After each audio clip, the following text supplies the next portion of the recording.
Steve, what's going on, guy? How are you? Thanks for joining us. Always good to talk to the press. I'm doing just fine, Steve. Thanks for having me back, Steve. Be here and talk to you. Thanks for having me. Thanks for having me. Thanks for having me. Thanks for having me, Steve. Oh, great to be here, Steve. I'm going to just give you a compliment because I know you're going to beat the crap out of me with other questions anyway. It doesn't matter. You're one of the best that I've ever dealt with.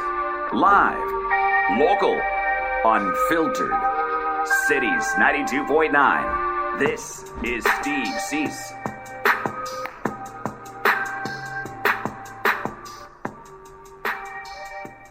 City 92.9, the news and talk of Bloomington Normal. Steve Suess with you on my final Saturday afternoon. I'm moving to Sunday mornings. More info on that later. We have an excellent show in store for you today. We'll be talking with Mayor Chris Coos from Normal, also Mayor Mboka Malambwe from Bloomington. Both mayors on the show this week. Also, there's a Bloomington man who is trying to save a retro train car, and he needs some folks' help to make that happen. We'll talk with him and what he plans to do with it if he can get it to the Twin Cities. That's a pretty interesting story. That's coming up in the 6 o'clock hour today. But we'll start with our mayors, and I've got in studio with me Mayor Chris Coos from the town of Normal. Mayor Coos, thanks for joining me. Oh, glad to do it. So obviously, I reached out to you last week, and you mentioned, hey, the COVID-19 situation is a little too fluid at this point. We're not sure exactly what we're looking at, and we waited a week, and the picture's still fluid. But perhaps we've at least got 2 or 3 weeks now of case numbers trending in the wrong direction. So how concerned are you about COVID-19, the Delta variant, and what's coming up here for the town of Normal? Well, we're very watchful on what's happening here. You're right. We're kind of in a mid spot where we're headed towards dangerous, but we're not dangerous yet. It's trending that way, but it's not trending quickly that way. So, as you said, it's fluid, and we're just watching it. We're trying to be as light a touch as we possibly can in terms of trying to enforce anything. You're at Illinois State University. Right. You know that they've taken a pretty strong position in terms of masking and recommending vaccines and testing and things like that. City Manager Pam Reese has required masking in City Hall, which I think is appropriate. A lot of people coming and going in City Hall. Sure. So that's pretty much where we are right now. Is there any, are all city buildings with the same policy, masking, the police station, all that, or just City Hall at this point? Just City Hall at this point, as far as I know. Okay. Have there been any discussions as from a town standpoint, will town employees be required? You mentioned the Illinois State University, vaccine, masking, testing requirement. Will there be requirements down the road for town employees? Are there discussions about that? There haven't really been discussions around that. Most of our employees have voluntarily done it anyway. There are a few people that may not because the personal choice and health reasons. There are Sure. health reasons not to sure. do that. So, we're not in a position where we're going to require mandatory at this point. Sure.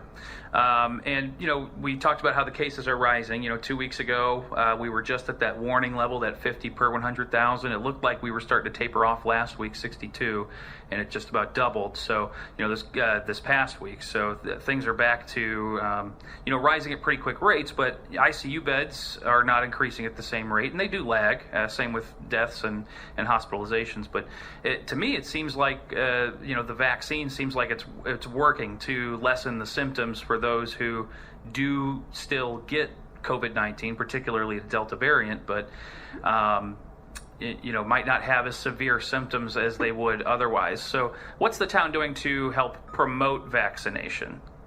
Well, we're just encouraging people and as much as we can publicly, and so I'll take that opportunity right here now. If you're not vaccinated, please give it serious consideration. It will help you, and it will help your neighbors and your friends. But I watch this very closely in the national environment, and there's a lot of evidence on the Delta virus that while it's quite virulent, if I can say that, and it strikes very hard, but it's quick, and in India and England, the decline was equally quick. So I'm kind of hopeful that that's what's going to happen in the United States, that we're seeing some tough numbers in the United States, especially in the South. Anecdotally, I do know someone who is fully vaccinated that got a pretty good dose of COVID Delta variant. Sure. Is quite sick, so it's not 100% guarantee. One of the things that complicates the situation is obviously the timing. You're in a unique scenario. Not every mayor in the country has to deal with this issue, where your population gains almost 50% in a matter of a week. Right. So, what concerns are there with the Illinois State University student population returning? Well, there is a concern on that. That we want to know what's going to happen when the students come back. They're very social animals at that time in their life, and so how they interact with each other when they return is going to have a lot to do with it. With the university really, really strongly advising vaccination, and I think it's going to have opportunities for people to get vaccinated if they hadn't, should help. I say this somewhat tongue-in-cheek, but we do, when the students come back, hope for cold, rainy weekends, because that helps us keep things under control a little. Sure, but also the economic activity that the students bring. You can't underestimate the contributions that they make to the town as well. So there's some give and take there for sure. Oh, absolutely. I mean, I tell the students when I talk to them, and we'll be meeting with the students when they return. We do every year. You're an equal citizen of the town of Normal. You're an important entity in the community. You're here 4 or 5 years. You have every right of any citizen in this community. You're one of us. Speaking with Normal Mayor Chris Koos. Chris, I want to circle back here on, right now you're just requiring masks in town hall, and that's essentially, where the mitigations are right now. Could we see some of the mitigations that we've seen in the past come back? And where are you looking to for guidance on that? From the state, from the McLean County Health Department? Where's your guidance coming from in making some of those decisions with the council? Well, as we did in the past, it would be the state Board of Health, the County Board of Health, following their recommendations. It worked pretty well for us. It was bumpy. People were indisposed, I get that, but this is a serious issue that we're dealing with here. I'm hopeful that it won't come back as strong as it did, last spring, fall, but we just have to be watchful.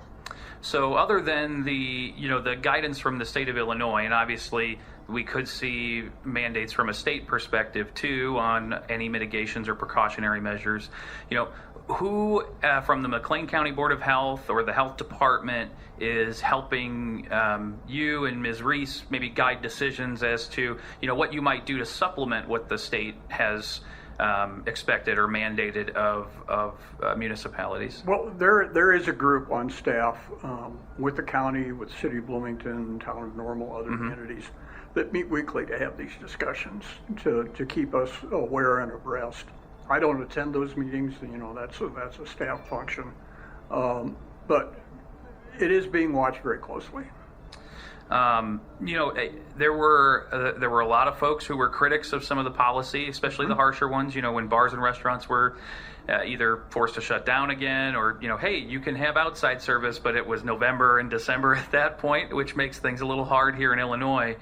Do you think that there's less of an appetite for such policies, even if we do see numbers return at the same strength that they did last November at the peak when they were at their worst? Yeah, it's hard to take this in a suppositional look. It really depends on how bad things get and what happens. But I think overall, I would like to be as conservative as possible in terms of affecting businesses, especially the restaurants. I mean, it's been really, really hard on them. I understand that, but we were in a very tough situation as a community. Sure.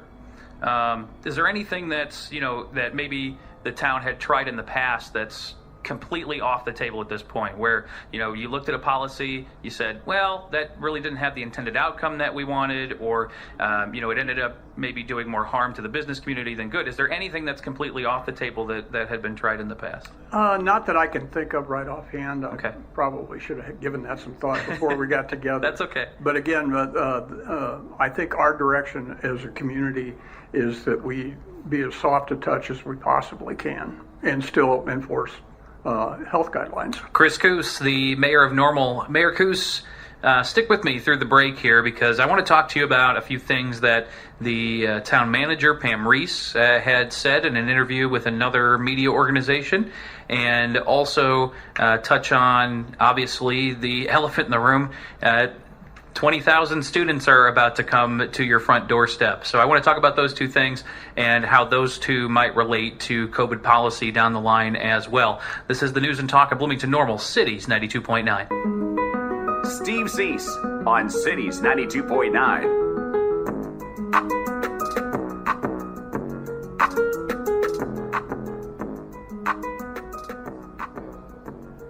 Cities 92.9, the news and talk of Bloomington Normal, the Steve Suess Show. Again, the last Steve Suess Show on Saturdays here on Cities 92.9. More information and the full details on that coming up later on in the show. I don't want to waste time while I have a guest in the studio, and it's a busy day with guests in the studio. Later on in the show, I will have Mayor of Bloomington and Boca Malambwe.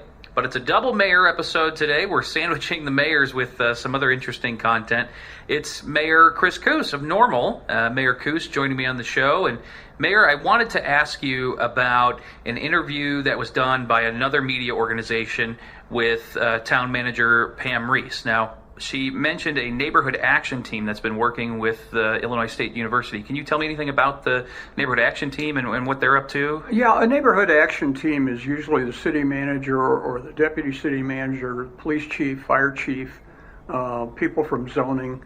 And so they tend to respond to neighborhood situations, or in this case, working with Illinois State University, to try and be proactive to avert trouble. If there's a solution that they can work through, they will meet with people to do that, to be proactive on that.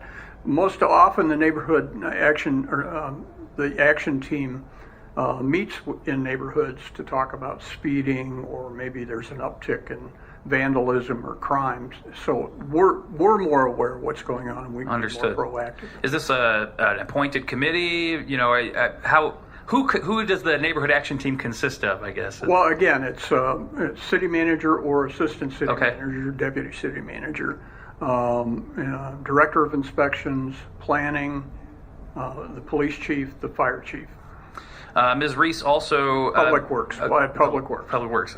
Ms. Reese also mentioned in that interview with another media organization that she brought up the ban on gatherings larger than 10 people in multifamily homes or areas in that parking zone near campus. This was one of the more controversial policies, and you mentioned earlier in this interview, hey, the students are one of us when they move to Normal. They're just like any other citizen. But this was first an emergency order and then an ordinance after the council passed it that was really only written to affect the student population and folks who were living in multifamily homes elsewhere in Normal.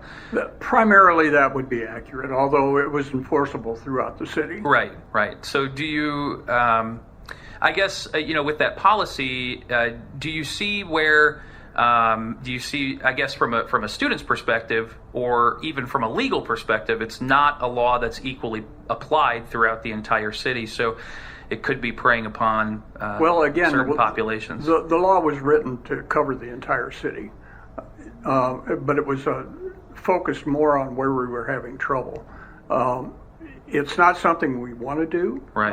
But that ordinance did have a sunset date on it. It's no longer in effect. Right. So we'd have to redo it if we were going to do that. And the reason I brought it up was because it was a policy that Ms. Reese did bring up in the interview with another media organization. So it really depends on what our positivity rate is and where we are the things Right. that affect us, Right. being put on a watch list, or having the Sure. state come in and say, mandating that you're now going to have to do X, Y, Z.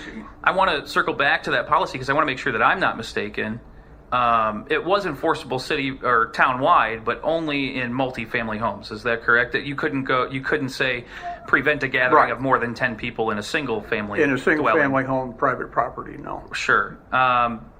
Obviously, there's implications there because renters tend to be of lower socioeconomic status, and people of color are more likely to be renters than white folks here in McLean County. Do you have social justice issues with such a policy? Well, I don't think there was any intention to Sure. to target any group.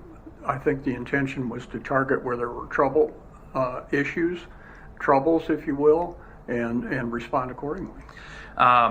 Should we have any policies that do get enacted, likely there may be police overtime involved and things like that. Is there going to be, a need to adjust the budget in any way, or? Not likely. I don't see that. Again, I think, as my recollection, we may have intervened about 24, 25 times on larger outdoor gatherings. Sure. Our action was to convince people to disperse, and that worked. There were probably 3 or 4 incidences where people wouldn't, and there were tickets issued. Again, we were trying the softest touch we could to say, look, we're in a pandemic situation. This is not a good environment. Could you please not do this? Sure.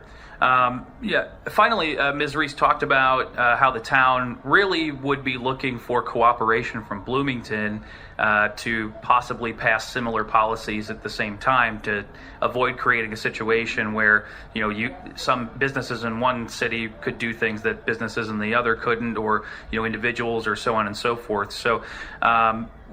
Where is that cooperation? How often are you having conversations with, Mboka or City Manager Gleason about the possibility of, working together on COVID mitigation? Those are peer-to-peer discussions, and Mboka and I talk regularly on issues throughout the community as needed right now. And Pam and Tim Gleason talk all the time. So there's good communication, and you hit on a point that's something that's very critical, that if we do things like this, both cities should be on the same page, so there's an even playing field in our community. Right. Mayor Chris Coos. We'll talk with Mayor Mboka Malambwe coming up in just a little bit. Mayor Coos, I appreciate you stopping by. Always good to be here. All right, this is the Steve C. Show on the News and Talk of Bloomington Normal Cities 92.9. Live, local, unfiltered. It's Steve Cease on Cities 92.9.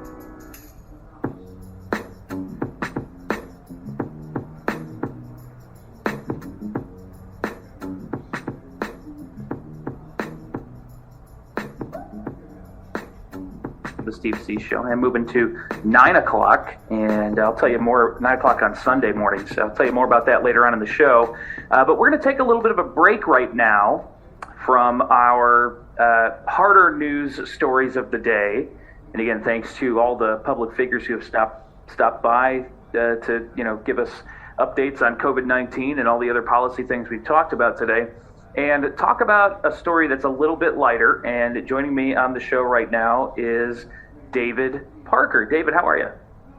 I'm doing well. How are you, Steve? I'm great. It's interesting that you're on the show, and we're not here to talk politics, because I primarily know you through politics. For those that don't know listening, David's a former member of the McLean County Board. We were both running for the county board at the same time, and David's been involved in politics, but we're talking about one of his other passions today. So it's kind of interesting that you're on my show that does a lot of politics, and we're not going to talk about politics at all. Yes, I was a candidate for the county board in 2018, I believe, which was in the same time that you were running. Did not win that election, but today we're here, I guess, to talk about something other than politics, which is a nice change. Yeah, it is a nice change. And the thing that we are going to talk about is this restoration project that you are currently raising money for. But I want you to just kind of briefly talk about, just kind of in general terms, how you got involved in kind of this collecting historical objects hobby that I've seen you curate on social media. Yeah, I mean, it's always hard to say, why someone picks certain interest over others. I've always been a history buff, and I think, my family might have cultivated that to some degree. When I was a child, we always went to museums and historical reenactment, places like that. And I just always had a deep love of history, and that just naturally led to collecting historical items. So I've seen some really crazy things that you've collected over the years and found. I know that I've seen some things that you found that have connections to Lincoln. Can you tell me about any of those things? Yeah, so I have found some letters from people that Lincoln was close colleagues with that I've donated to the county board, people that were partners, to the county board, to the McLean County Museum of History, people that were partners of Lincoln.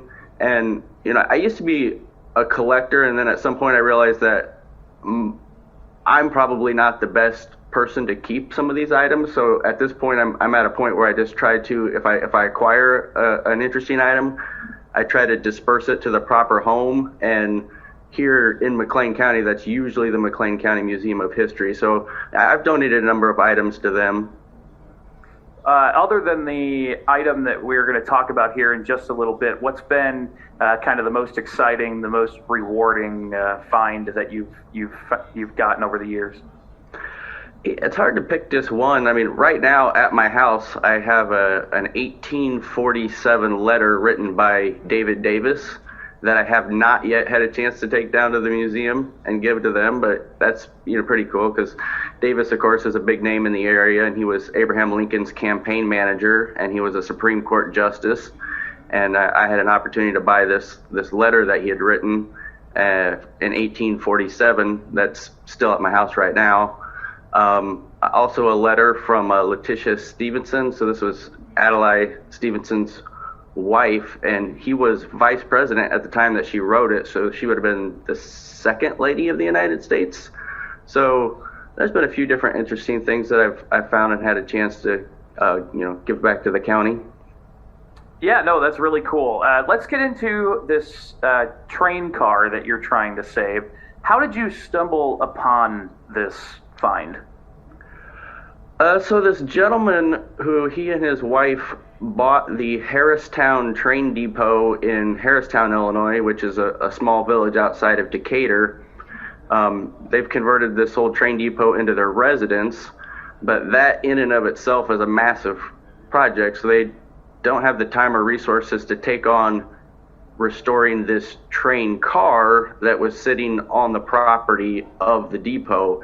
So he had posted on Facebook that it was free to anyone who wanted it, which seems like a really good deal until you start pricing out moving a train car.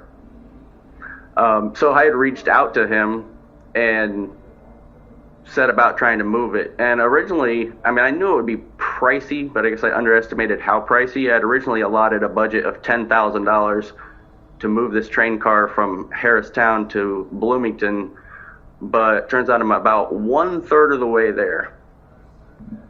Yeah, I was kind of watching some of the video that you made and a few other things. Explain why, it's much more difficult than just, coming in with a crane and putting it on a truck bed and getting it out of there.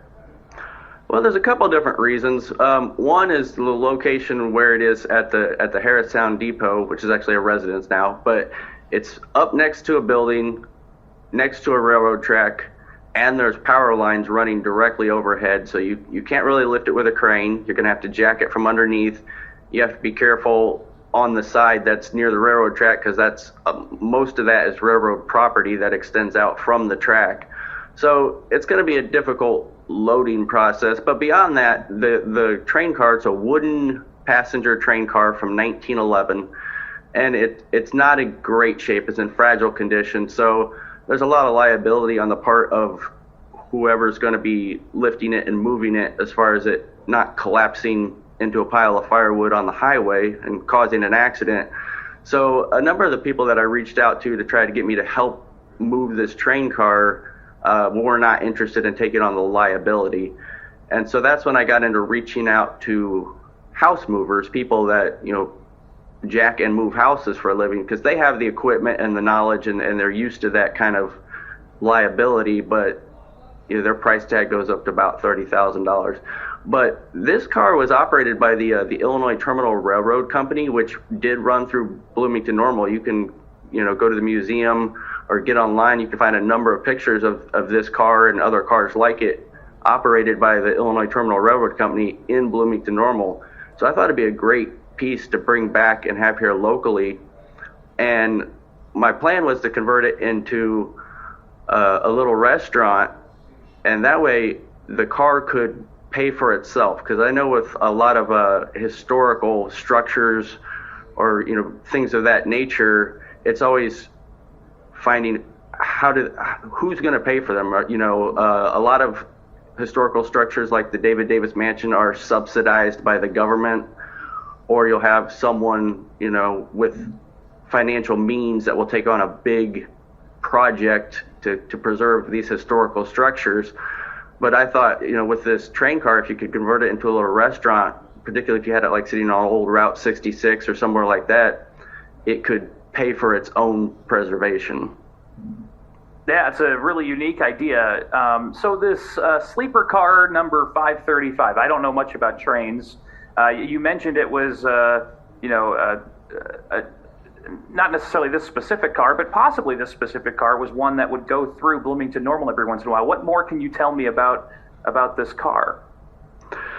Well, like I said, it was built in 1911. It was originally built just as a regular car with seats in it, and then at some point it was converted into a sleeper car, which is kind of cool. So this was, people would actually spend the night in this car, and then towards the end of its career it was converted back into having regular seats. And during World War II it was actually used to transport troops during the war, so the car is a veteran in its own right. And I believe it was last used commercially in the 1950s, and since then it's had a series of private owners, but it's been at its current location since I think the early 1980s. It hasn't moved in over 30 years, and it's fallen on hard times, and I feel like it's on the verge of being lost forever, and this is kind of the last chance to save it. But that's why I launched the fundraiser on Kickstarter, is to try to raise money to move and ultimately restore this car.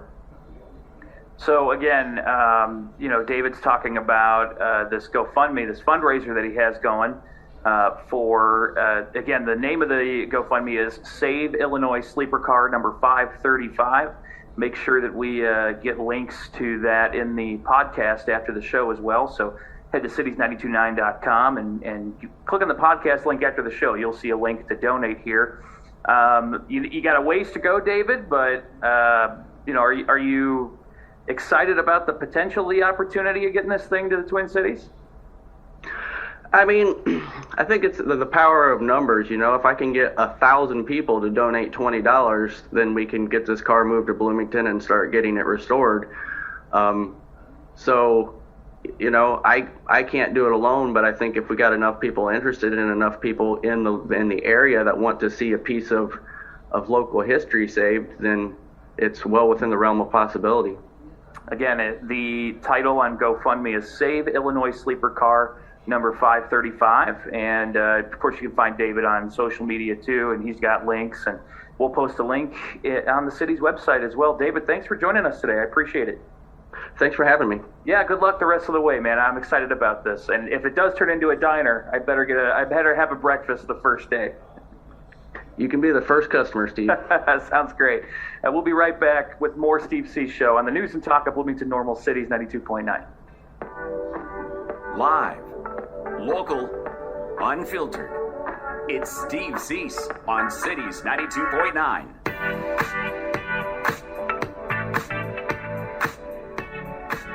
Cities 92.9, the News and Talk of Bloomington Normal, the Steve C. Show. About 15 minutes here left in the 5 o'clock hour.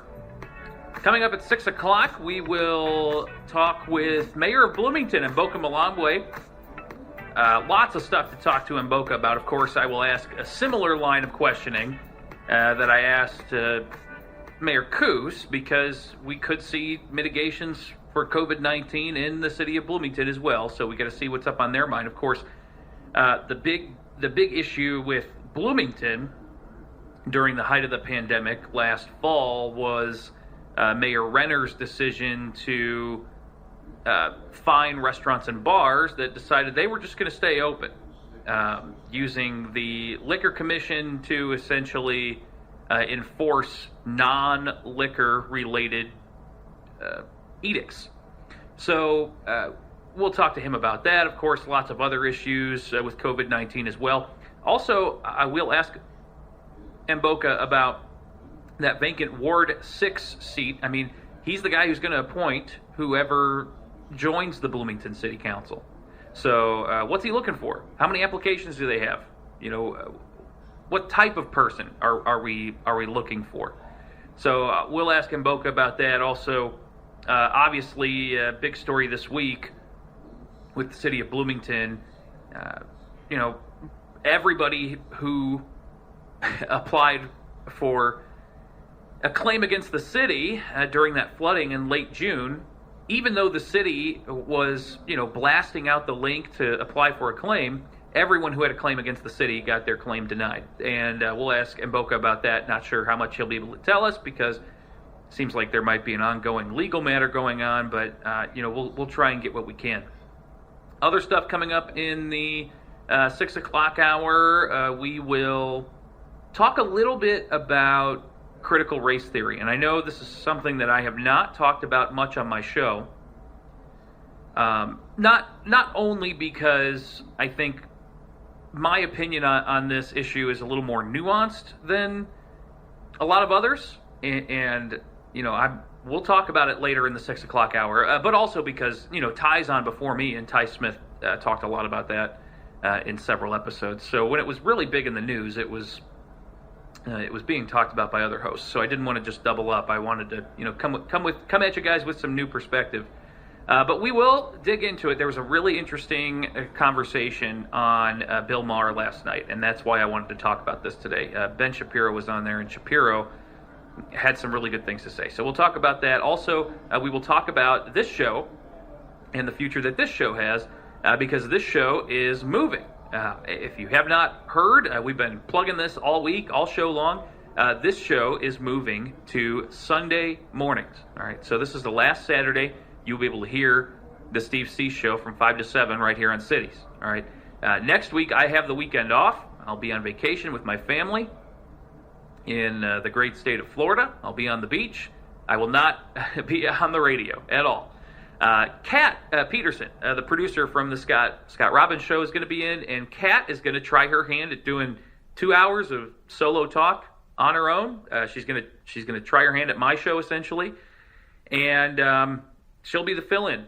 So she'll be able to fill in for a week, and then starting August 22nd, that's when I officially move to Sundays. You'll be able to catch the Steve C Show from 9 to 11 on Sundays, and then from 11 to noon, it'll be the Odds Couple, and we'll do some sports betting stuff to count you down to kickoff for your NFL Sunday. For those that don't know, I also host a sports betting program. I think I've talked about it several times during this show, but I know several of you who are listening aren't necessarily fans or indulge in sports betting, so maybe you've never listened. But my news and talk show will lead into the Odds Couple when everything gets moved to Sundays. This is happening for a couple of reasons. First and foremost, I needed Saturdays back, not just for myself, but now that we're in a school year where events and things will actually be happening, I need Saturdays back because several events are going to take place on Saturdays.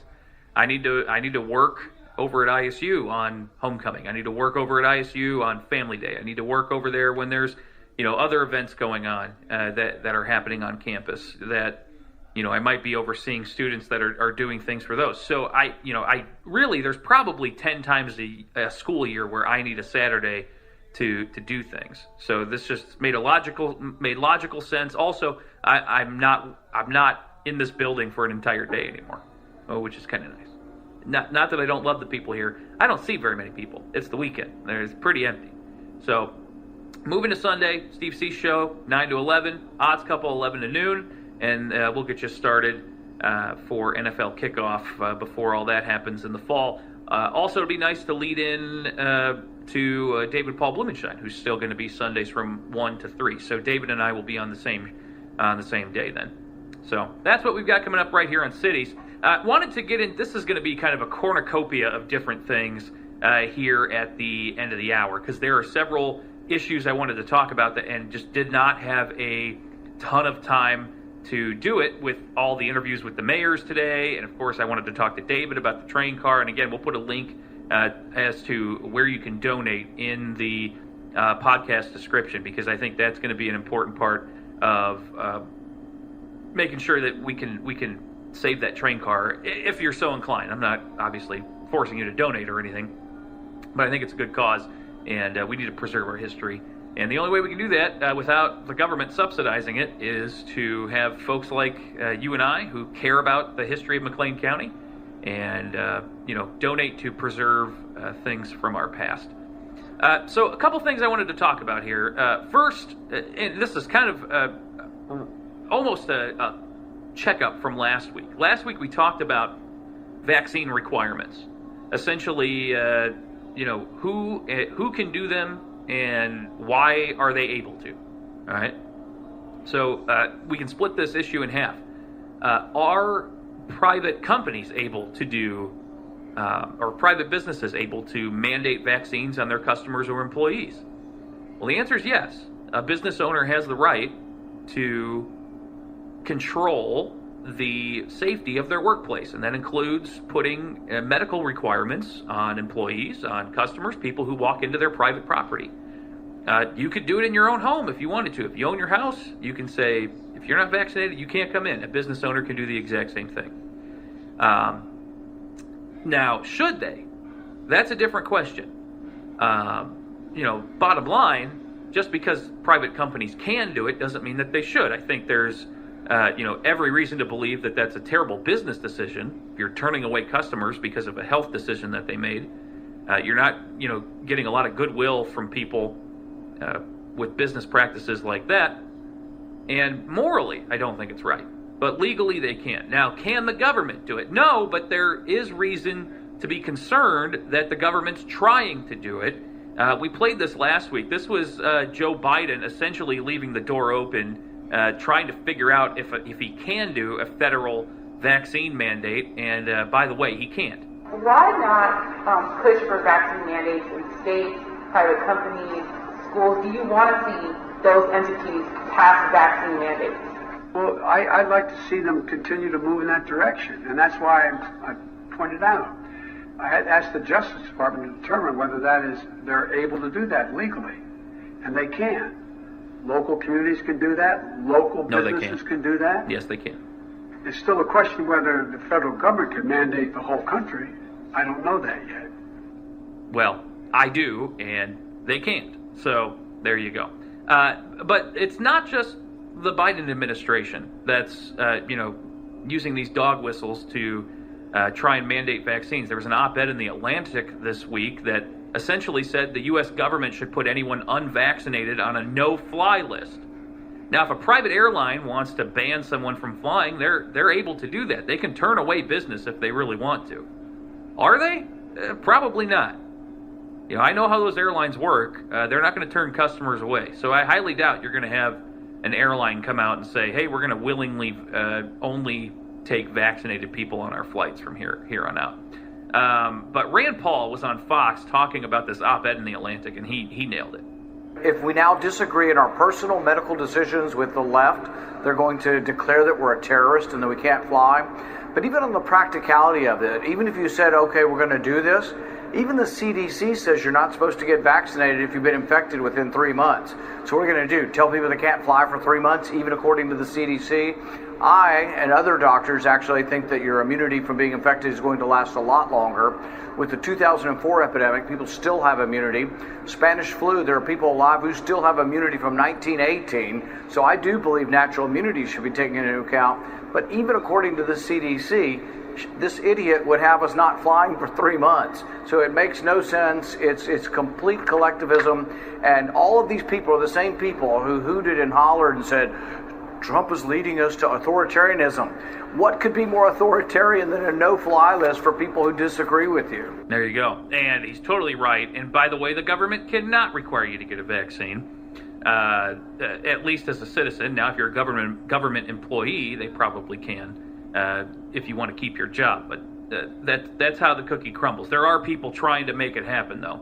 The other thing I wanted to talk about here, and we don't have a lot of time to talk about it, was economic development. I played this clip from the Economic Development Council CEO Patrick Hoban last week, where Bloomington had just agreed to this essentially a package for economic development that the entire county, and even Ford County and Gibson City's included in this, can offer companies to move to the area. Here's Patrick Hoban. So the concept with this is take something that was already approved that's there, but makes it approved right across the bat so that our enterprise zone board, which we're going to create an advisory board, could actually approve this in 2 weeks. And all they're doing is auditing the rules that you're setting up right now, that we're proposing these changes. So my goal is to be able to go in and say, we can do this in 2 weeks. There's one body, and here are the rules. And the rules are outlined in here. It's 5-year property tax abatement. This really brings us up to par to some of our surrounding communities. But I think it's a way that we can stay in the game longer with these RFPs than what we currently are. Because sometimes we always call it site selection, but if you talk to a site selector, it's site elimination. So we're trying to stay in. I don't want to have a reason to get eliminated. And right now, there's other communities, other states that are offering cash, and we're offering tax breaks. So to compete, we'd like to have one set of rules, one coupon, so whenever you go to check out, everybody knows and we can all sell it. But right now, if you go up to a drive-through, you have to get 5 managers to say, yes, I'm going to give you that 20% off.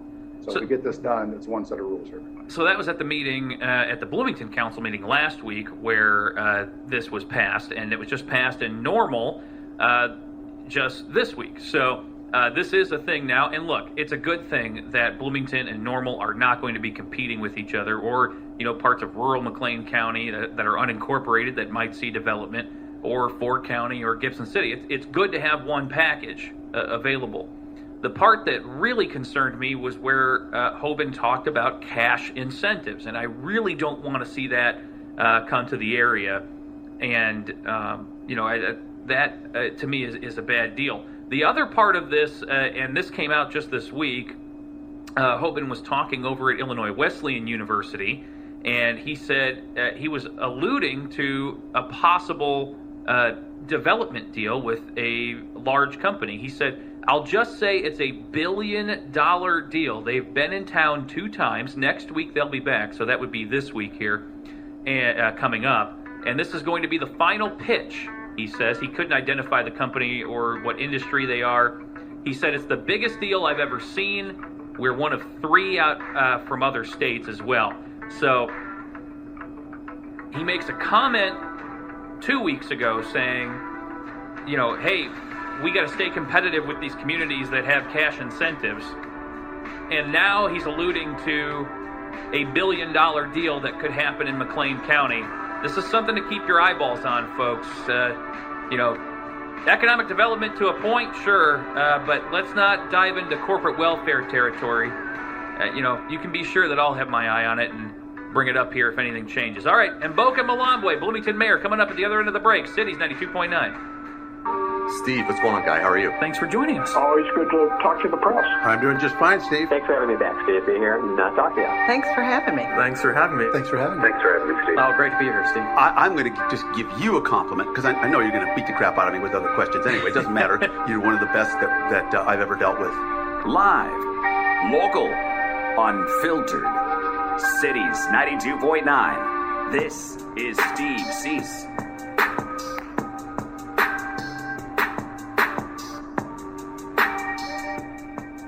Cities 92.9, the news and talk of Bloomington Normal. It's Saturday, August 7th, the last Saturday of the Steve C. Show. Moving to Sundays. More information on that at the end of the show. And we're continuing to talk with local newsmakers. You already heard from Mayor Chris Coos on the show. And we're moving across town now. I have Mayor Mboka Malambwe. Mayor, it's good to see you again. Good to see you too. Thank you so much.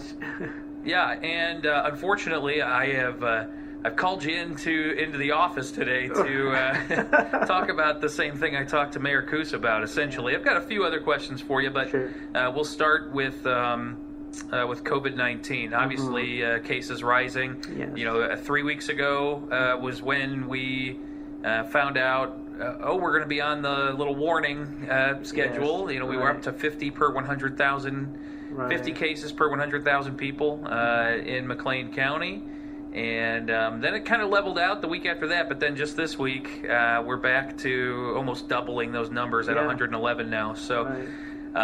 Obviously, this has been something that folks predicted. We thought we were going to see a little spike in the summer. Mm-hmm. But how concerned are you with the COVID-19 situation at this point? Yes, well, of course I'm concerned, because the last thing that I want is for us to go back to where we were, last year, just kind of staying indoors. And, we just had, at the beginning of July, our first meeting where we're all in person, mm-hmm. And most of the meeting, all the meetings are pretty much in person, and that kind of felt good. Had a number of fun events in downtown Bloomington. Saturdays on the square with some concerts, and things started to feel lively again. Right. And I certainly don't want us to have to to backtrack and go back to where we were, because it just wasn't a lot of fun. So I am concerned, and I'm hoping that we can just kind of all of us focus and work together to try to go back to where we were. That was a really I want to touch on one thing that you mentioned there, the fact that the council meetings are now in person again. Mm-hmm. And I was talking with somebody on the county board. I can't even remember who I was talking with. Probably about redistricting, but I was mm-hmm. talking with them about COVID-19, and mm-hmm. They mentioned how not seeing each other. Yes. Before and after meetings, just to chat, say hi, how's work going, how are the kids and wife, whatever. Yeah. Like those little interactions might have contributed to some of the political tension on the county board. And we saw some political tension on the city council for sure when you first took over as mayor. Do you think that actually meeting in person and seeing each other has kind of helped out the last couple months with kind of getting a new council to gel together? Yeah, I think so. It's interesting because I was just making that observation. There's a couple of council members that I noticed, after the meetings, just kind of, congregate and right after and talk about, what's been happening and share their the various perspectives that they've had on the meeting. And I think that's always it's always helpful, as contrary to when you're doing it over Zoom. The first thing you want is like, oh my gosh, I want to get off of this thing, and then go back to whatever, get some water and watch some TV or something like that, because trying to keep your attention and looking at the screen, because some of those meetings, went on for a while, about two and a half hours. All of the parliamentary procedure all of a sudden takes a lot longer. Yeah. Right. It takes a lot longer. And interestingly, I was talking to someone this morning too, but in the context of work, and I found myself having to readjust a little bit, because we were doing that over Zoom, and right. I was like, gosh, I lost my Zoom habits, and I started thinking about even the council meetings, where we had to, mute ourselves, mm-hmm. unmute ourselves, and so with 9 or 10 people having to do that every single time, when you think about it, that's when you put that together with the course of a couple of hours, you're wasting a lot of time, right? Yeah. So productivity loss. Yeah, sure. definitely. Well, the city has announced some plans to try and mitigate it in city mm-hmm. buildings at this point. Mm-hmm. Last week we got a press release saying, masks were coming to City Hall. Right. All city buildings, or is it just City Hall at this point? No, it is all city buildings. Okay. So all city buildings, and in the public areas. So if you're walking into the hallways and things like that, or if we're at a council meeting, with a larger group, yes. But when people are in their own offices, they're free to take off their mask because that's their own space, right. And they're fine with that. So, and I'm assuming the mask policy is, vaccination status doesn't matter. Everybody's masking up. Yes, it doesn't matter because you don't know who is vaccinated or not, and I think it just makes it more consistent, sure. for everybody, have some just a standard and make it more uniform. And because even if you're, as I understand it right now, the latest science is that even if you're vaccinated, you could be a carrier and you could, pass it along to others right. who may or may not be vaccinated. So I think it makes it cleaner that way, and you don't have to endure the stare of someone, who's saying, are you vaccinated or not? Why are you wearing a mask? Why are you not?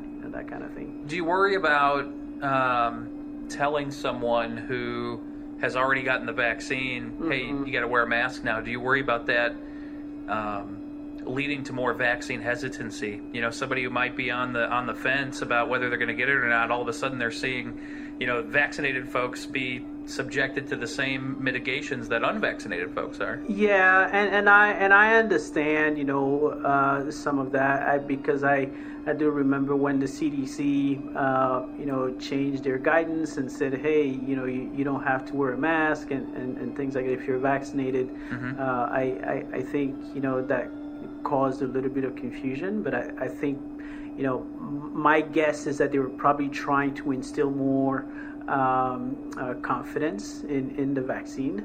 But I think what I would say to people is to know that this is something new. We really, COVID is something that's new. I mean, a year and a half plus of dealing with it. We just don't know enough about it. Right. So we really have to work together and moving in the same direction in order to be able to at least to protect ourselves. So at this point, especially with the variant, that's another layer of newness, that you have there that we have to deal with. So I think that's just the best way to go right now.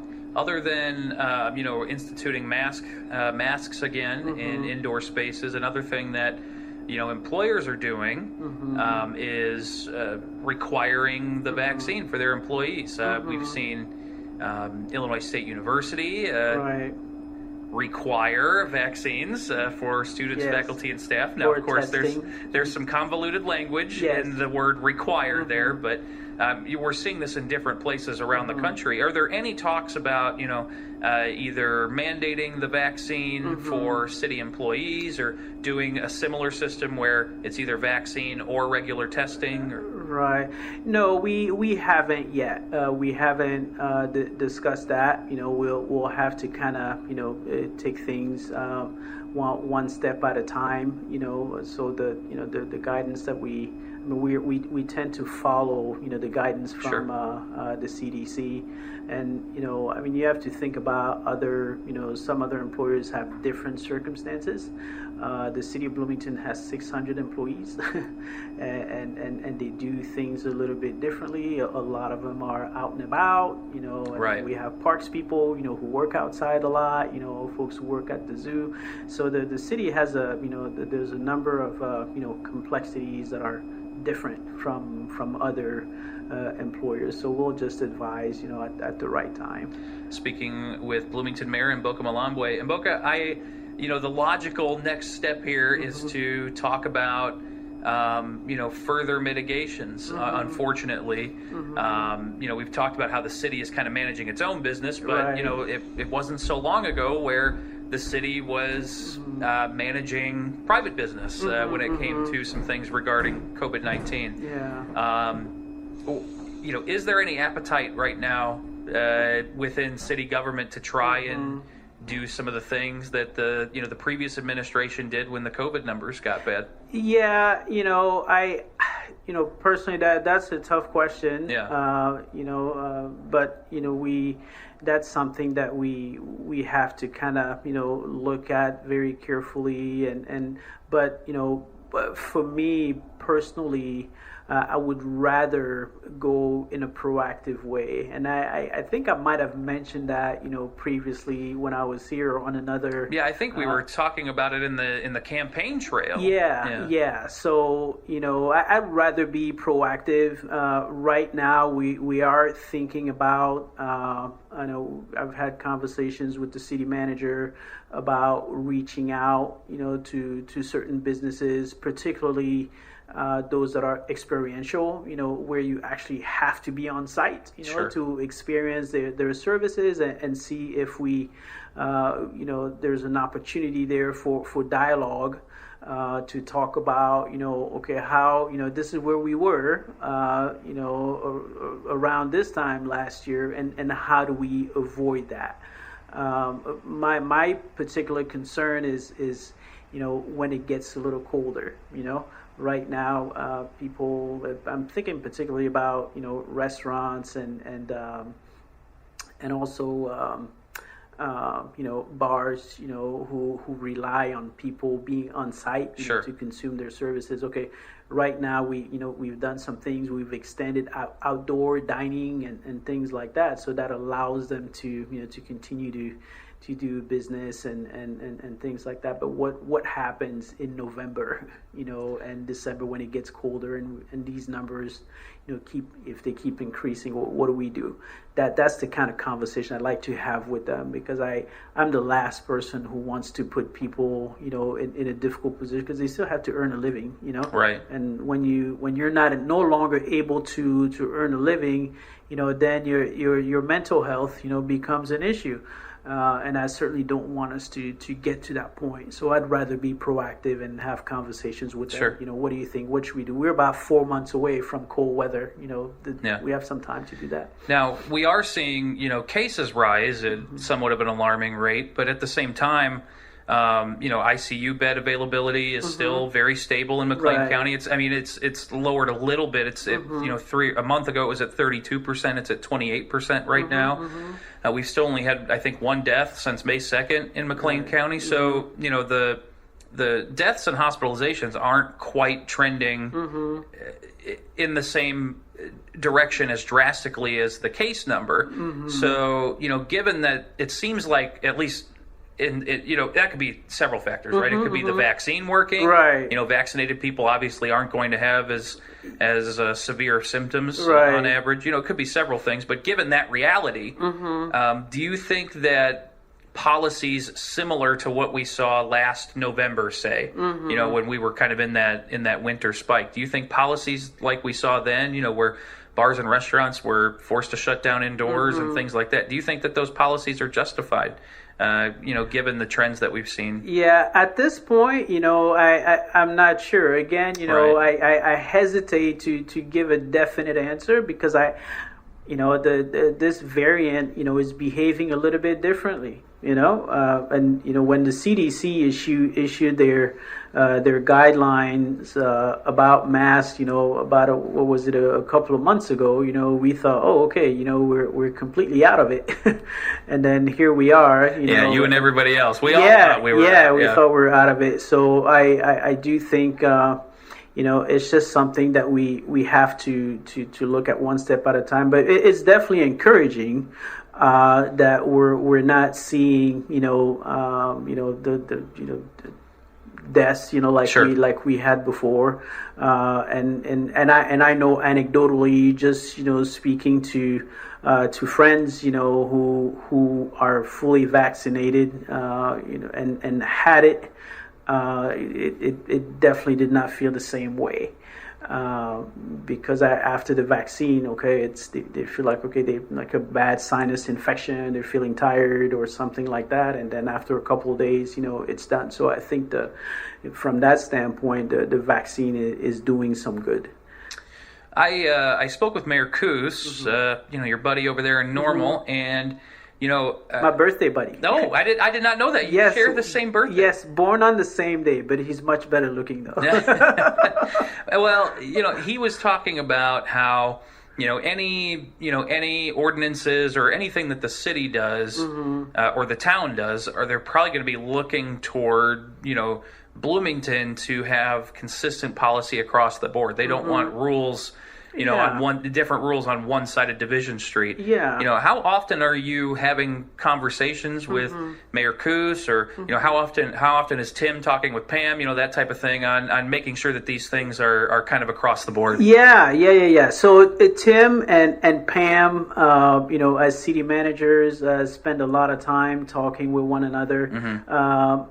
Mayor Coos and I, we have we try to have a standing lunch once a month, to kind of talk about these issues. Unfortunately, the last one we were supposed to have, we have to reschedule our schedules. But I think he's right. It definitely makes sense, because we really are one community. People didn't know, that they were in one or the other town. You can just go across the street, and you don't realize that you're in a different part of town or a different community. Right. So we are one. I think it's important for us to be consistent. Yeah. When we're doing things along those same lines. I spoke at length with Mayor Coos about. He's in a unique situation where his town's about to grow by about 50% in the next week. Yeah. Bloomington's not going to grow as much, but certainly, particularly the downtown area sees a lot of economic activity from the impact of students, and a lot of that economic activity happens, as you mentioned, in bars and restaurants and those types of things. So is that a concern right now as we look to be adding another 20,000 people to our community? Yeah, well, it's something that you think about, but I think that's the important thing. I'm not a worrier, generally, but I do think about things, and this is why it's important for us to continue to have a conversation. I met with President Kinsey about a couple of weeks ago or 3 weeks ago, and those were actually things that we just kind of, as we're getting to know each other and talking about the different issues that we see. So in that sense, I think the policy that ISU has developed in terms of vaccination, but also testing for students is going to be helpful to Bloomington, and that's why it's important to keep having those conversations with all the different bodies here in town. Bloomington Mayor Mboka Malambwe. Mboka, stick around through the break because I'm sick of talking about COVID, and I'm sure me too. I'm sure just about everybody is. There's some other questions I got for you. We'll get to those in just a little bit. It's the Steve Suess Show on Cities 92.9. Cities 92.9. This is Steve Suess.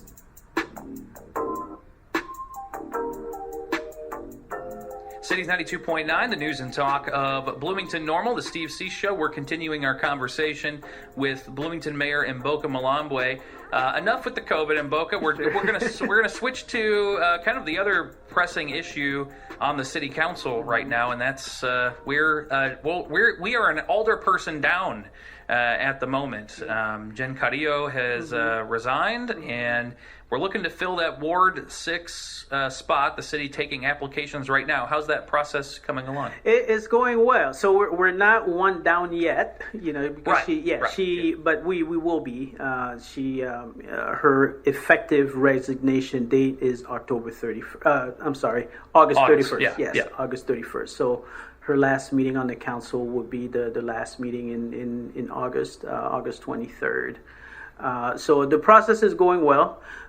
We put out a couple of press releases to let people know. So one initially to let them know that the process is open. Here are some of the the basic requirements that one has to fulfill, and then we told folks for full consideration, we'd like to have their application by August 13th. So, which is next Friday. Yep. And if we have, so they can do that online, or they can also do it, by through paper and submitting it to, at the hub. So it's going well. I don't anticipate. There's not a huge rush. It's still a week, but I know that for a fact because I went through the same process when I turned in my application and I initially saw that there was only about a couple people who applied. I was like, okay, this is in the bag. I'm good. And then by the deadline there was another 7 or 8 people who applied. So can you share how many you have right now, or do you not? Do you know how many applications you've got? I don't know for sure. Okay. The last I had checked, at one point, we had 3 individuals who had submitted their names.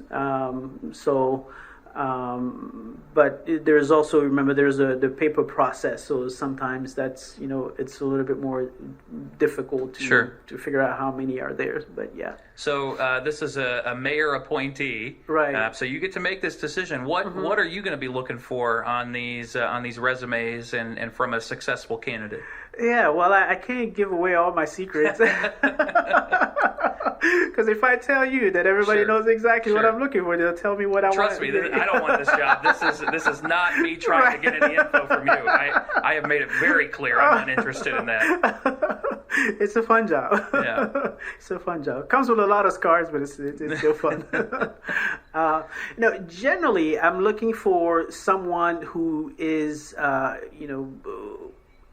has some understanding of their ward. And has a willingness to serve, and is really committed to the good of the city. One of the things that I would say, and I think that it should be pretty clear, is that I like civility. I'm not looking for somebody who's going to agree with me all the time, which is fine. And then former Mayor Stockton, when he appointed me, that's exactly what he said to me. He said, you do your thing. You're appointed, and you make the decisions that you think are best for the ward. I'm not expecting you, because he said disagreements are healthy. They're healthy. I mean, we just have to find a way to. As long as they're healthy, as long as they can be discussed at a healthy level, exactly. Right? It has to be done in a way that is civil. Yeah. Given that Miss Carrillo won election in that ward, will you possibly be maybe giving preference to candidates who may share a political ideology close to her?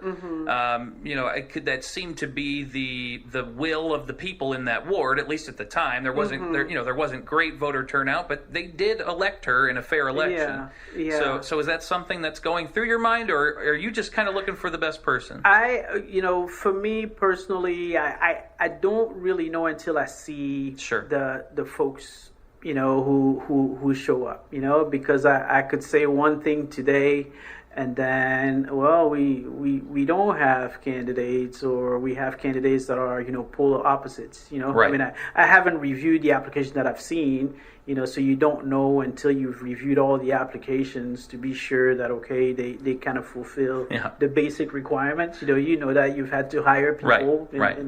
So I'll just kind of, I have an open mind, I'll wait until I see who's on there, because you also have to think, while I do I do make that appointment, but it's also with advice and consent from the council. So the council has to vote on it. So it's a balancing act there of also finding somebody that the council, could get the votes from the council. Yeah. I have one more question for you, Mayor, and I understand if you can't really say much. It's the news of the week. I have to talk about the city denying some claims from individuals who had filed some sewage damage after June's flooding. I know it's a contentious issue, and there's been rumors, or perhaps this is even beyond rumors at this point, of legal action against the city. So knowing you can't say much in a legal situation, what can you tell me about the status of claims that got denied, any way that these folks can get some help outside of the claim they may have filed with the city, and what the city can do to prevent some of this sewer stuff in the future. Yeah, so what I can tell you is that all of them have been denied. Okay, so there wasn't a single one that got accepted? No, all of them have been denied, because it was an act of God, too much water at one time.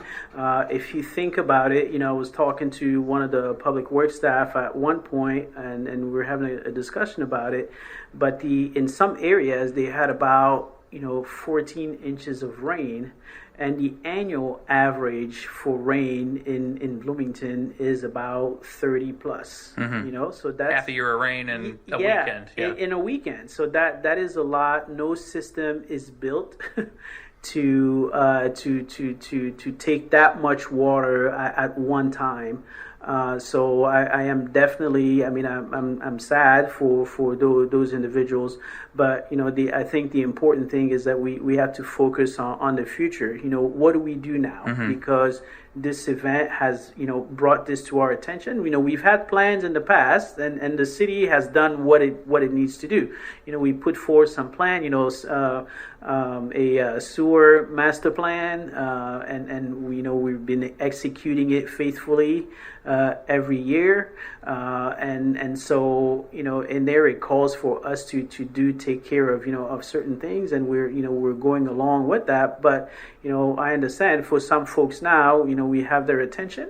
It's and there, I think there is a desire, an appetite to move things a little faster. Sure. And maybe this is the time for us as a community to say, okay, we're going to be bold, and we are going to address this. I spoke about that in my campaign about making infrastructure a central part of my term, as mayor, and that is definitely something that I take seriously, and I would like to deliver on. So I'm ready to do it if the citizens of Bloomington are ready to do it. Mayor Mboka Malambwe. Hey, Mboka, thanks for stopping by. I appreciate it. Thank you so much. I really appreciate it. All right, we'll be back with more Steve Suess Show on the News and Talk of Bloomington Normal Cities 92.9. Live, local, unfiltered. It's Steve Suess on Cities 92.9.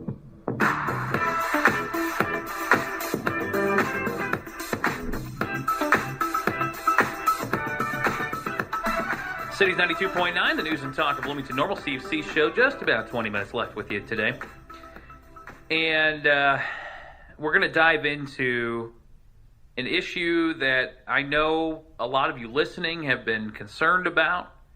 It has somewhat dominated the news cycle in the last, 6 weeks or so. And that is critical race theory. Now, I have to preface this conversation because I know there's other hosts on this station who have had very strong opinions on this. I know there's syndicated hosts that we play that have had strong opinions on this. In fact, we're going to hear from one of them in just a second, because I think he's really the only one that I've heard out there trying to have the nuanced conversation that needs to happen. But y'all might not agree with everything I have to say here. Okay, we'll head down that path, and of course, if you want to chime in, you can certainly hit up the text line 309-807-1600. Again, 309-807-1600 is the number to text in. Of course, you can give me a call 309-451-9299 as well. The reason I have not really touched on critical race theory up until this point is because there's a few reasons. First, this was something every single host on this station was talking about. Particularly Ty, Modern Renaissance man, Ty Smith, who's on before me, spent a lot of time talking about it. So my first thought was, well, you don't want to hear 4 hours of the same content, so I stayed away from it. Also, Ty's perspective on this means more than my perspective on it does, because Ty is a black man. And he can speak to it from a different experiential place than I can. So I didn't want to overstep my bounds and take away his thunder, because his opinion is more valid than mine on this issue, to be honest. So, and of course, there were other hosts on this station, both local and syndicated, who have talked about this a lot. So that's why I really have not talked about it up until this point. The reason I'm bringing it up today is because last night, I know some of you don't like Bill Maher, and trust me, there are several aspects of his politics that I don't like, particularly his very progressive stances. But Bill, for the last year and a half, has been one of the folks on the left, one of the people who calls themselves a Democrat, who has actually stood up to some of these lockdowns, some of the mask mandates, has actually stood up to the authoritarian policies that are being passed. And he's called out the hypocrisy of people like Lori Lightfoot and Gavin Newsom and Joe Biden and Kamala Harris. He has been a voice from the left, from the Democratic Party, a man who on television calls himself a Democrat, who has not been afraid to call these people out and call these policies out for what they are. So while I don't always agree with Bill Maher, I appreciate his input in that regard. On last night's episode of Bill Maher, he brought up critical race theory. And it was with the panel, and there were only two other people on the panel. One of them was a host you hear on this station named Ben Shapiro. And Ben used to play before me, before Ty's show was before my show. And I really loved that because Ben Shapiro is probably the host on this station, that the national host that we have on Cities, that is most closely aligned to me politically. That's not to say I agree with Ben on everything, but maybe Glenn Beck. But other than Beck and Shapiro, sometimes I have a hard time with some of the others. So I appreciate Ben Shapiro. The other person he had on this panel was Malcolm Nance. Now, if you don't know Malcolm Nance, he's essentially an uber progressive commentator. You may have seen him on several different cable news networks in the past. And during this interaction, and I encourage you to go watch the whole thing. It's on YouTube. During this interaction, Ben Shapiro explained and defined critical race theory, and I really appreciated that he did that, because I don't think we spend enough time talking about what it actually is, and that just leads to more arguments. So this was Ben Shapiro, a man who has studied critical race theory, a man who, while he was in law school, read these authors talking about what critical race theory is. Critical race theory, I must say, to begin with, I hadn't heard the term probably a year ago. Now I hear it every day. I think Americans are just starting to hear it. And I think no one knows exactly what it is. They know it has something to do with race, and it's some kind of a theory. Right? How would you describe it? I just got to pause it right there, because I think Maher set it up really well. Anyway, here's Shapiro. And then we'll ask, how would you describe? What is critical race theory? I will admit that I read a lot of critical race theory in law school. So, the work of Derek Bell or Gene Stefanczyk this and is the Richard stuff Delgado. No one knows but you and 6 other people. Right. So, but what matters is what is it practically? It's being taught in schools or some form of. Yes, there's a certain sort of crystallized version of it that is a lot less complex than what critical race theory actually is. But critical race theory essentially argues that racism is baked into all the systems of American society, and that any sort of neutral system is in fact a guise for racial power. And so the argument is made by Derek Bell, for example, that Brown versus Board of Education, this is an argument he made in 1991, that Brown versus Board of Education was actually a way for the white community to leverage its own power. It wasn't an attempt to end segregation in public schools. Even things that are purportedly good in terms of race, so long as they uphold these broader systems, things like capitalism or things like the meritocracy, these things are actually just guises for power. And so what that boils down to in sort of practical terms is all disparity equals discrimination. If you can see any stat where black people are underperforming white people, this means the system was set up for the benefit of white people, and that white people have a duty to tear down these systems in order to alleviate the racism that's implicit in those systems. When it comes to schools, what this tends to boil down to is kids who are white have experienced privilege because the system was built for white people, and we have to change the standards. Right. Now, okay, well, so Malcolm, you tell me your definition. Oh, I agree with everything he just said. Oh, great. So that was the interaction, and then I'm not even going to play anything that Malcolm Nance said to any extent. And if you go watch this entire interview, you'll know why. Because Malcolm Nance all of a sudden figured out he was dealing with someone in Ben Shapiro who knew what he was talking about and knew the principles behind critical race theory and could talk about it on an intelligent level, and he had no interest in having an intelligent conversation with either Bill Maher or Ben Shapiro on the panel. He continually deflected statements when both Bill and Ben were trying to move the conversation back into some productive territory about critical race theory. And at the end of this exchange, Bill Maher essentially breaks this down, and this is essentially where all three of them kind of came to an agreement.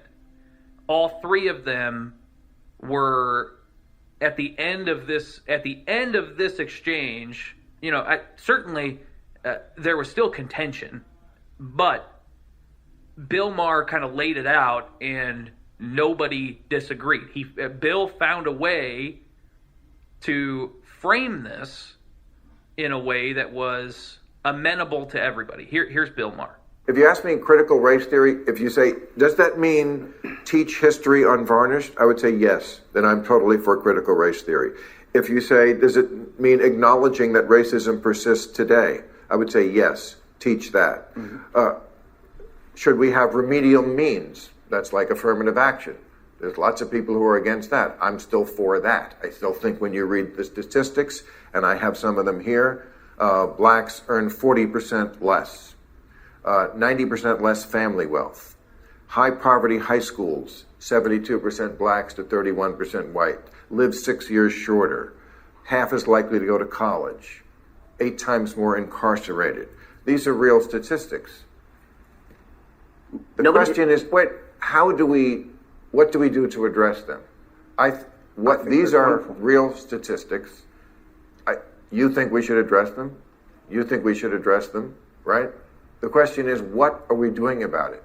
Because if critical race theory means making children in school fixate on race, I'm not for that.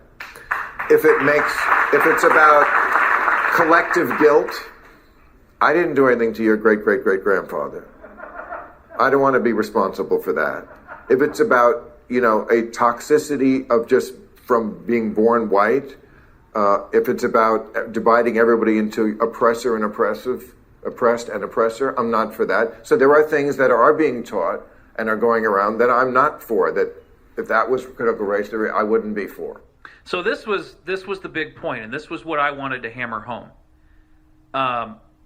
Look, most conservatives are rightly concerned about the bad parts of critical race theory possibly being taught in their schools, the parts that are, essentially boil people down to their racial identity and analyze literally everything through race. Ironically enough, most liberals and progressives probably agree with that perspective, that that's bad to teach children, that it's bad to make children only fixate on race. Most. I'm not saying all. There certainly are crazy left-wing extremists out there who want your children to view everything in life through the lens of race. But the vast majority, that's not the case. Now, progressives are rightfully concerned that history is not being taught truthfully.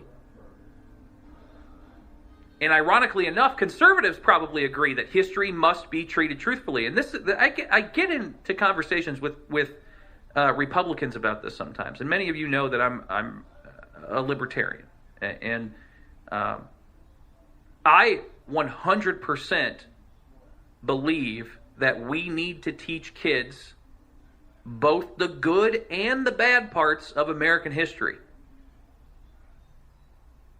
We should not eliminate references about the KKK or some of the terrible things we did to Native Americans or the Chinese Exclusion Act. We need to teach those things in our K-12 schools. And I think a lot of you agree. In fact, I would argue that the bad stuff is what helps kids grow a healthy skepticism of government. And that's a really quick way to rein in the power that government's trying to wield. So we have a situation where, most conservatives are concerned about the bad parts of teaching CRT, and progressives are concerned about the good parts being looked over and not teaching history truthfully. If we could just sit down and have a conversation, this thing is gonna figure itself out because we all want the same thing. With the exclusion of maybe 5% on each side of the spectrum, we all really want the same thing. So before we just start yelling about stuff, let's sit down, have a conversation, define terms, and figure out where we can go from there. That's why this has been so frustrating for me. All right, I'll break this hour down on the other end of the break, tell you about some things coming up here on Cities. Cities 92.9.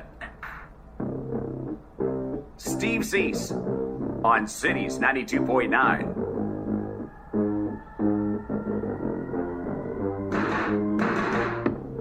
Cities 92.9, the news and talk of Bloomington Normal. Just a few minutes left with you here at quick 6 o'clock hour. That interview with Mboka went long, but always a pleasure to talk to the mayor, and happy he was able to stop by. Also, big shout out to Mayor Coos. I know I give Mayor Coos a hard time on this show frequently, but he agreed to come on the show. I asked him some tough questions. He answered some tough questions, and he also let me know that he's going to be able to come on somewhat regularly. Might be looking at maybe a once a month or once every other month kind of thing with the mayor. So really appreciate him stopping by and all that. A little bit of internal, some housekeeping, some news for you.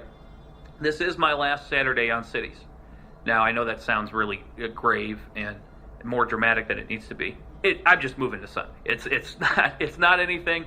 I have no problems with the station or anything. In fact, the folks here have been supportive of me from the very beginning, even when, I've been on the air and not necessarily 100% with the same perspective as everybody else. And I've always appreciated that. I've never been told, hey, don't say this, don't say that. You can't give your opinion on these issues. I've never been told that once. That kind of destroys the narrative that Cities is this, monolith, conservative, whatever. And, you got to toe the party line or get off the air. That's not the case. I've never been told once to change my opinion on anything. My whole thing is that I need Saturdays back. And many of you know my full-time gig is at Illinois State University. With my job, I'm going to have to work some Saturdays now that things are happening again. I work homecoming, I work family day, I work, if there's something going on at the university on a Saturday, chances are I'm some way, shape, or form doing something for it, just based on what my position is and all that. Plus, I want my tailgating back when ISU football comes around. So I'll have my Saturdays back, and I am moving to Sunday mornings. The next time you will hear me on the radio on Cities is going to be Sunday the 22nd at 9 a.m. All right, so 9 to 11 is the new time for the Steve Suess Show. And then if you're interested, I also co-host a sports betting program, 11 to noon after that, called The Odds Couple. That's moving from Saturdays as well. So I'm moving to Sunday mornings here on Cities. Next week, you got a big treat. Kat is going to come in, Kat Peterson from the Scott Robbins Show. Kat is going to do this show for the last time from Saturday 5 to 7. She's going to try her hand. I'm going to be on vacation. She's going to try her hand at talk radio all by herself. She's going to do a great job. I'm really excited for her. It's a great opportunity. It has been a great opportunity to talk with you again on a Saturday night for the last Saturday night ever. The next time you hear from me, it'll be Sunday morning. And I'm sure we'll be talking about the same rigmarole that we were today. All right, all that's coming up in a little bit. Handling the law after a Fox News update and weather update from WMBD TV. Cities 92.9.